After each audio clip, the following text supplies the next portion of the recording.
Salut à tous et bienvenue dans Chez vous. On continue notre découverte de la commune de Loire-Auxence.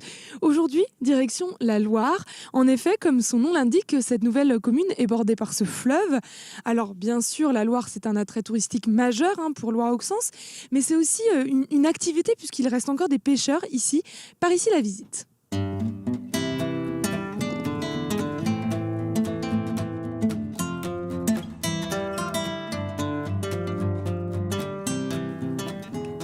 Bonjour Claude.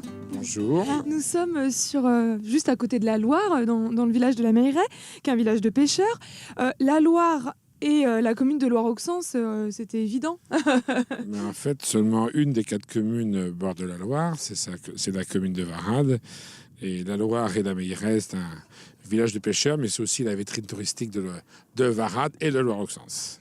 Oui, c'est vraiment la Loire, c'est vraiment l'atout touristique majeur de la commune nouvelle de Loire-Auxence. C'est l'atout touristique naturel, parce qu'on a d'autres atouts comme le Palais Briot ou d'autres, les mines de charbon et d'autres sites sur Loire-Auxence. Mais la Loire, c'est notre patrimoine naturel.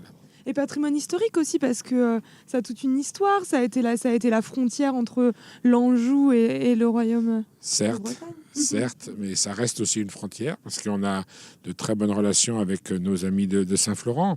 Certains auraient même imaginé qu'on puisse faire une commune nouvelle avec Saint-Florent, mais l'histoire en a dit autrement, mais on a quand même 2 axes majeurs de travail.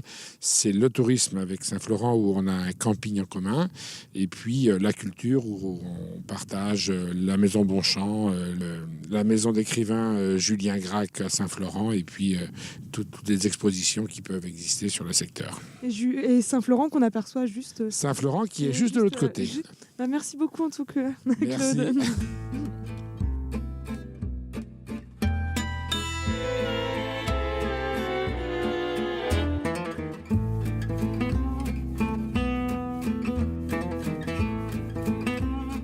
Bonjour Mathieu.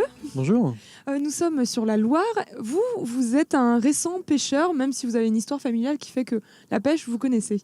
Oui, c'est ça. Donc, moi, je me suis installé en 2011. Voilà, mais je suis en effet issu d'une famille de pêcheurs et je suis aujourd'hui la 10e génération de la famille à m'installer ici, sur la commune de Varades. Et donc, juste à côté du village de pêcheurs, parce qu'on est juste à côté de la Meilleraie, c'est ça? Voilà, de la Meilleraie, un ancien village de pêcheurs en effet. Oui. Ouais, où aujourd'hui on est plus beaucoup, on n'est plus que 2.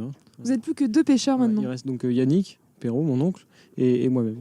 Alors pourquoi est-ce que vous avez décidé d'en faire votre métier, vous? Qu'est-ce qui vous plaisait dans ce... Alors ça, je pense que je suis un peu tombé dans la marmite quand j'étais petit. Voilà. Chez nous, on a un petit rituel familial. Tous les enfants qui naissent, on les baptise à l'eau de Loire. Voilà. D'accord. Nous, on passe pas par l'église, on passe par la Loire, par les bateaux. Aujourd'hui, voilà, moi je fais la même chose avec mes enfants. C'est une petite tradition qui me plaît. Alors je sais pas si c'est ça qui nous accroche à la Loire, mais voilà. J'ai jamais eu ni l'envie ni peut-être l'opportunité non plus de faire autre chose, quoi. Voilà. Et qu'est-ce que vous pêchez ici? Alors ici, on a la chance d'être assez proche de la mer, donc on a beaucoup de migrateurs, de l'anguille, de la lamproie, de la lauze. Et puis on a des poissons plus sédentaires comme le brochet, le cendre, le silure aussi, qui est un poisson qu'on pêche de plus en plus. Du poisson blanc, gardon, brème, quoi. Voilà. Et vous le vendez où ensuite, votre poisson? Sur la commune de Varades, sur les alentours? Voilà, jusqu'à Ancenis peut-être? Oui, c'est ça. C'est-à-dire que globalement, tous les pêcheurs font à peu près la même chose. On vend essentiellement aux restaurateurs, qui sont de bons clients, les restaurants de bord de Loire. On passe beaucoup de poissons comme ça, un petit peu aux grossistes. Et moi, j'ai la volonté d'essayer de travailler le plus localement possible. Donc, je fais de la vente aux particuliers. Et là, tout doucement, là, j'essaie de travailler une gamme de produits transformés. Donc, je commence à faire des rillettes de poissons, de la soupe, des matelotes qui permettent d'étendre un peu la gamme.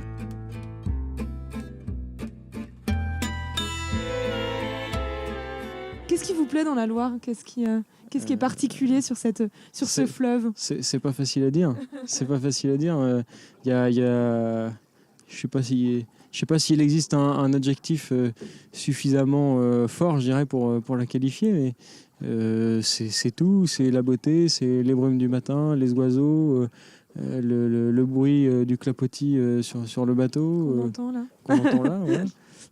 C'est tout en fait, quoi. C'est parfois les tempêtes aussi parce que ça fait partie de notre travail, quoi. Voilà. Ouais, c'est un peu tout. D'accord, très bien. Bah, merci beaucoup en tout cas, Mathieu. Merci.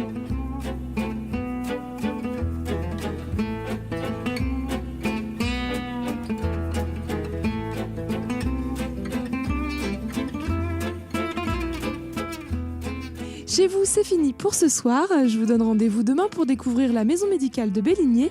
Excellente soirée sur Télé Nantes.